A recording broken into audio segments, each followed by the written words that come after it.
Ang panaginip ni Nebuchadnezzar. Ikalawang kabanata. Noong pangalawang taon ng paghahari ni Nebuchadnezzar, nagkaroon siya ng mga panaginip na bumabagabag sa kanya, kaya hindi siya makatulog. Ipinatawag niya ang kanyang mga salamangkero, engkantador, mangkukulam at mga astrologo para ipaliwanag nila ang kanyang mga panaginip. Sinabi niya sa kanila, "Nanaginip ako at binabagabag ako nito. Kaya ipinatawag ko kayo dahil gusto kong malaman kung ano ang kahulugan ng panaginip na iyon." Sumagot ang mga astrologo sa hari sa wikang Aramiko, "Mahal na hari, sabihin niyo po sa amin na inyong mga lingkod ang inyong panaginip at ipapaliwanag namin sa inyo ang kahulugan nito." Sinabi ng hari sa kanila, "Ito ang aking napagpasyahan. Kung hindi ninyo mahulaan ang aking panaginip at ang kahulugan nito, pagpuputol-putulin ko ang katawan ninyo at ipapawasak ang inyong mga bahay. Kung mahuhulaan ninyo ang aking panaginip at maipaliwanag ang kahulugan nito, gagantimpalaan ko kayo at bibigyan pa ng malaking karangalan. Sige, hulaan na ninyo at ipaliwanag ang kahulugan nito." Muli silang sumagot sa hari, "Mahal na hari, sabihin niyo po sa amin ang inyong panaginip at ipapaliwanag namin sa inyo ang kahulugan nito." Sinabi ng hari, "Alam kong pinahahaba lang ninyo ang oras dahil alam ninyong gagawin ko ang sinabi ko sa inyo, na kung hindi ninyo mahulaan at maipaliwanag ang aking panaginip, paparusahan ko kayo katulad ng sinabi ko. Nagkasundo kayong magsinungaling sa akin, sa pag-aakalang magbabago pa ang aking isip sa paglipas ng oras. Hulaan na ninyo kung ano ang aking panaginip, para maniwala ako na marunong talaga kayong magpaliwanag ng kahulugan nito." Sumagot sila sa hari, "Walang tao sa buong mundo ang makagagawa ng iniuutos ninyo. At wala ring hari gaano man ang kanyang kapangyarihan na mag-uutos ng ganyan sa kanyang mga engkantador, mangkukulam, o mga astrologo. Napakahirap ng inyong hinihingi, mahal na hari. Ang mga Diyos lang ang makakagawa niyan, pero hindi sila naninirahan kasama ng mga tao." Dahil sa sagot nilang ito, galit na galit ang hari, at nag-utos siyang patayin ang lahat ng marurunong na mga tao sa Babylonia. Nang inilabas na ang utos ng hari na patayin ang mga marurunong, hinanap si Daniel at ang kanyang mga kasama para patayin din. Kaya nakipag-usap si Daniel kay Ariok, na kapitan ng mga tagapagbantay ng hari, na siyang inutusan na patayin ang mga marurunong sa Babylonia. Maingat na nagtanong si Daniel sa kanya kung ano ang dahilan ng napakabigat na utos ng hari. Kaya sinabi sa kanya ni Ariok ang nangyari. Pagkatapos, pumunta si Daniel sa hari at hiniling niya na bigyan siya ng panahong maipaliwanag ang kahulugan ng panaginip nito. Pumayag naman ang hari, kaya umuwi si Daniel at ibinalita sa kanyang mga kasamahang sina Anania, Mishael at Azaria ang tungkol sa nangyari. Hiniling niya sa mga ito na manalangin para kaawaan sila ng Diyos sa langit at para malaman nila ang kahulugan ng panaginip ng hari, upang hindi sila patayin kasama ng iba pang marurunong na tao sa Babylonia.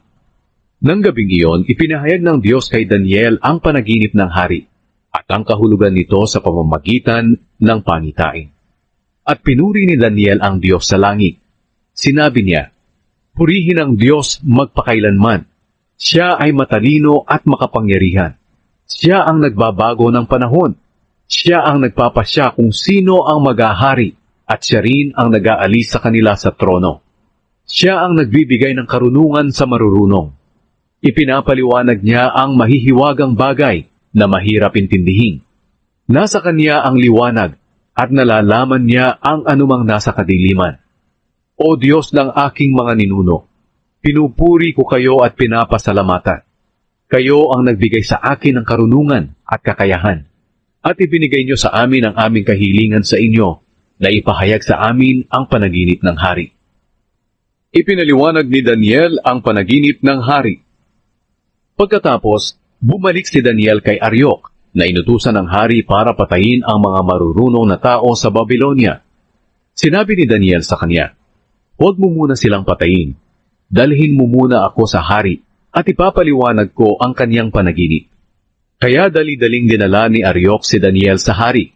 Sinabi ni Ariok, "Mahal na hari, may nakita po akong bihag mula sa Huda na makapagpapaliwanag ng inyong panaginip." Tinanong ng hari si Daniel na tinatawag ding Belteshazzar. Talaga bang mahuhulaan mo ang aking panaginip at maipapaliwanag ang kahulugan nito? Sumagot si Daniel, Mahal na hari, wala pong sinumang marunong katulad ng mga mangkukulam, engkantador o manghuhula ang makakapagpaliwanag ng inyong panaginip. Pero may Diyos sa langit na naghahayag ng mga mahiwagang bagay. At inihayag niya sa inyo sa panaginip ang mangyayari sa hinaharap. Ngayon, sasabihin ko po sa inyo ang mga pangitaing nakita ninyo sa inyong panaginip. Habang natutulog po kayo, mahal na hari, na naginip kayo tungkol sa mga mangyayari sa hinaharap. Ipinapaalam ito sa inyo ng Diyos na tagapagpahayag ng mga mahiwagang bagay.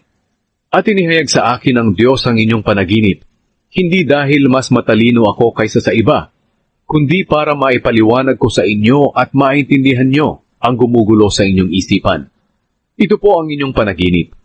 May nakita kayong malaking ribulto na nakakasilaw, na nakatayo sa inyong harapan, at nakakatakot tingnan. Ang ulo nito ay purong ginto, ang mga bisig at dibdib ay pilak, ang tiyan at hita ay tanso. Ang kanyang mga binti ay bakal at ang kanyang mga paa naman ay bakal at luwad. At habang tinitingnan niyo po ang ribulto, may batong natipak na hindi kagagawa ng tao. Tumama ito sa mga paang bakal at luwad ng ribulto at nawasak ang kanyang mga paa. Agad namang nadurog ang buong ribulto na gawa sa bakal, luwad, tanso, pilak at ginto. At parang naging ipa sa giikan na ipinadpad ng hangin kung saan-saan. Pero ang batong bumagsak sa paa ng ribulto ay naging malaking bundok at pumuno sa buong mundo. Iyan po ang panaginip nyo. At ito naman ang kahulugan. Mahal na hari, kayo ang hari ng mga hari. Ginawa kayong hari ng Diyos sa langit at binigyan ng kapangyarihan, kalakasan at karangalan. Ipinasakop niya sa inyo ang mga tao, mga hayop at mga ibon sa lahat ng dako. Kayo ang sumisimbolo sa gintong ulo ng ribulto. Ang susunod sa inyong kaharian ay mas mahina kaysa sa inyo. Pagkatapos, ang ikatlong kaharian ay sumisimbolo ng tansong bahagi ng ribulto, at ang kahariang ito ay maghahari sa buong mundo. At ang ikaapat na kaharian ay kasintatag ng bakal. Kung paanong ang bakal ay dumudurog, ang kahariang ito ay dudurog din ng ibang mga kaharian. Ang mga paa na yari sa bakal at luwad ay nangangahulugan ng mahahating kaharian, pero mananatili itong malakas. Dahil ikaw mismo ang nakakita na may halo itong bakal. Ang mga daliring bakal at luwad na mga paa ay nangangahulugan na may bahagi ang kaharian na matibay at may bahaging mahina. Ang pagsasama ng bakal at luwad ay nangangahulugang magkakaisa ang mga pinuno ng mga kahariang ito sa pamamagitan ng pag-aasawa ng magkaibang lahi. Pero hindi rin magtatagal ang kanilang pagkakaisa, katulad ng bakal at luwad na hindi maaaring paghaluin. Sa panahon ng mga haring ito, ang Diyos sa langit ay magtatayo ng isang kaharian na hindi babagsak kailanman. Hindi ito matatalo ng alinmang kaharian, kundi wawasakin pa niya ang lahat ng kaharian at mananatili ito magpakailanman. Katulad ito ng iyong nakitang tipak na bato mula sa bundok na hindi kagagawa ng tao, na dumurog sa ribultong yari sa bakal, tanso, luwad, pilak at ginto. Mahal na hari, ipinahayag po ng makapangyarihang Diyos sa inyo kung ano ang mga mangyayari sa hinaharap. Iyon ang panaginip nyo at ang kahulugan nito. Totoo po ang lahat ng sinabi ko. Nagpatira pa si Haring Nebukadnezar upang parangalan si Daniel. Pagkatapos nag-utos siyang maghandog at magsunog ng insenso kay Daniel. Sinabi niya kay Daniel, "Dahil sa ipinahayag mo ang panaginip ko at ang kahulugan nito, totoo na ang iyong Diyos ang pinakamakapangyarihan sa lahat ng Diyos.